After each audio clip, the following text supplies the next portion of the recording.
পারমাণবিক যুদ্ধ বাধতে পারে হুঁশিয়ার করলেন পাকিস্তানের প্রতিরক্ষামন্ত্রী।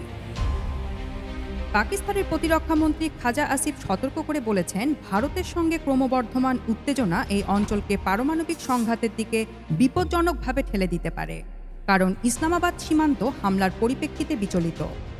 ভারতের এ ধরনের হামলাকে যুদ্ধের কাজ হিসাবে দেখেছে পাকিস্তান। বুধবার জিও নিউজকে দেওয়া এক সাক্ষাৎকারে আসিফ সতর্ক করে বলেন, মঙ্গলবার মধ্যরাতে পাকিস্তান এবং আজাদ কাশ্মীরে ভারতের বিমান হামলার পর উত্তেজনা বৃদ্ধির ঝুঁকি খুবই বাস্তব।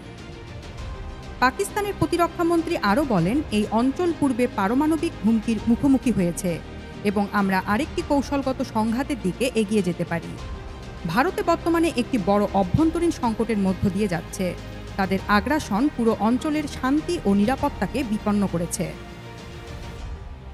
এদিকে ভারতের বিমান হামলায় নিহত ব্যক্তিদের প্রতিটি রক্তের ফোঁটার প্রতিশোধ নেওয়া হবে বলে অঙ্গীকার করেছেন পাকিস্তানের প্রধানমন্ত্রী শেহবাজ শরীফ।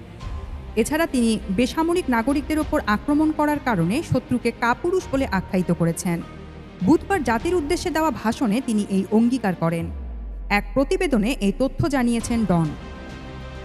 অন্যদিকে শেহবাজ বলেন, এটি সেই কাপুরুষ শত্রু যারা নিরস্ত্র বেসামরিক নাগরিকদের উপর আক্রমণ করে এবং নিজেকে আরও শক্তিশালী মনে করে। কিন্তু আমরা গতরাতে প্রমাণ করেছি যে পাকিস্তান জানে কিভাবে তার প্রতিরক্ষার উপযুক্ত জবাব দিতে হয়। জাতি সশস্ত্র বাহিনীর সাহসিকতা ও শক্তির প্রতি শ্রদ্ধা জানায়। প্রধানমন্ত্রী বলেন, পাকিস্তান বিমান বাহিনী ভারতীয় বাহিনীর এত ক্ষতি করেছে যে তারা এই ক্ষত সহজে সারাতে পারবে না। তিনি বলেন, পাকিস্তানি সেনাবাহিনীর শত্রুকে নতজানু করতে মাত্র কয়েক ঘন্টা সময় লেগেছে। আল্লাহর কৃপায় আমাদের বিমানগুলো আকাশে এমন ঝড় তুলেছিল যে শত্রুরা চিৎকার করে উঠল। ভারতের গর্ব ছিল এমন 5টি যুদ্ধবিমান এখন কেবল ছাই ও ধ্বংসস্তূপে পরিণত হয়েছে।